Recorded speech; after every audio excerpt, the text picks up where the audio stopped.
Let's view our Sunday school lesson for today.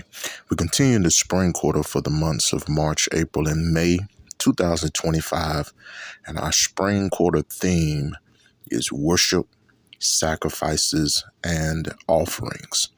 This quarter will help us understand Christ's sacrifice in the New Testament from the Old Testament's sacrifices and offerings that were given under the old law. Today we begin unit number 2 for the month of April, entitled Christ's All-Sufficient Sacrifice. These lessons are from the book of Hebrews, 1 John, Matthew, and the book of Revelation. We're going to look at the old system of sacrificing and look into the New Testament and how Jesus offered for us a once and for all sacrifice. Our lesson for today is lesson number 6 for April the 6th, entitled It Only Takes One. Our printed passage is Hebrews 9, verse 23 through 28, chapter 10, verse 1 through 4, verse 11 through 14, and verses 19 through 25. As we begin this new unit, as well as this first lesson, I want to remind us that the book of Hebrews is a book of greater. It's greater. It's a book that points to Jesus as that which we consider greater. Greater than Moses, greater than the law that Moses received, greater than sacrifices that was given. Jesus was even greater than the high priest. And this book of Hebrews really sets our eyes on Jesus as being greater. And it really points to his sacrifice that he gave for us by dying, and how his role and the position that he played in eternity in regards to our salvation, how he is greater than any of these things that the Old Testament pointed to. Now, verse number 23 really makes that clear, because verse number 23 points to those things in the Old Testament as pattern after the things that are in heaven. So even as last week's lesson told us, as a shadow, today the Hebrew writer reminds us that such things that are happening down here are after a pattern which are in heaven. And this pattern finds its completion in Jesus. This pattern, the things that are on earth reflect the things that are in heaven. So when we look at the earthly things, verse number 24 tells us there's a tabernacle or a tent, a temporary housing. And there's a veil in the innermost part of that tabernacle, which is the holies of holies. But this was made by man's hands. Verse number 25 reminds us that the priests were not perfect, and they had to first make sacrifices for themselves and then for the people, because they themselves were sinful.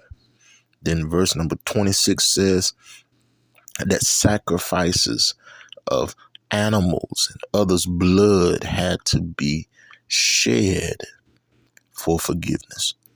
This earthly pattern that God gave to Moses was a reflection of what was going on in the heavens.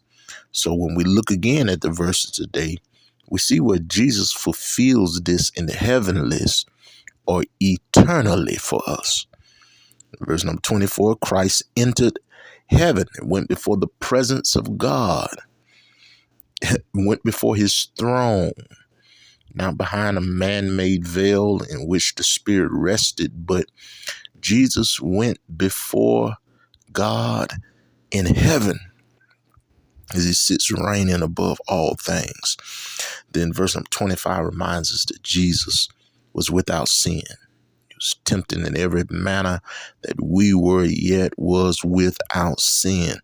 And he was the perfect sacrifice, having no sin. And then verse number 26 tells us that this was once and for everyone, in which he offered his blood and died on the cross. Now, Hebrews 10 verse 1 through 4 tells us in the old law that sin was remembered yearly. Bulls and goats couldn't take away that sin. Repeatedly, year after year, sacrifices would be made. But verse 19 through 25 tells us that we can enter the holies by the blood of Jesus. And because he shed his blood as the sacrifice. Remember in that Passover meal, Jesus said, this bread is my body that's broken for you. The fruit of the vine is my blood that's poured out for you. And it's by this blood and by this flesh that you can enter into the presence of God. So it makes Jesus become our high priest. Verse number 21, that we go through him to get to God.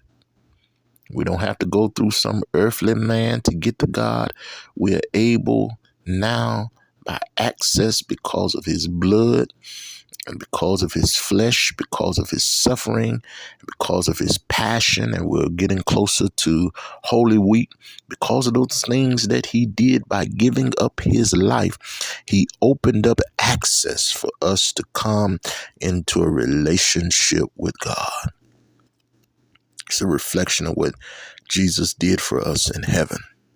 And then verse number 22, our hearts ought to be sprinkled and our bodies washed as with pure water. This reminds us that we ought to become the sacrifice. Paul says, I beseech you, therefore, brethren, by the mercies of God, that you present yourself a living sacrifice, holy and acceptable unto God. Verse number 22, our hearts have to be sprinkled from an evil conscience, purified from an evil conscience.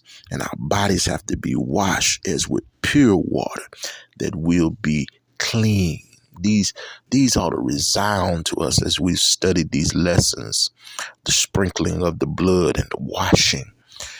Even the clothes of Israel as they were commanded by God as they stood at the foot of Mount Sinai to sanctify themselves and to purify themselves. God desires that after his sacrifice, that we make a sacrifice for him and that we become living sacrifices. And so it comes full circle. He gave his life for us, and we ought to give him our lives. Thank God for the blood today. Thank God for what he did for us on Calvary. What a beautiful, beautiful lesson this is today.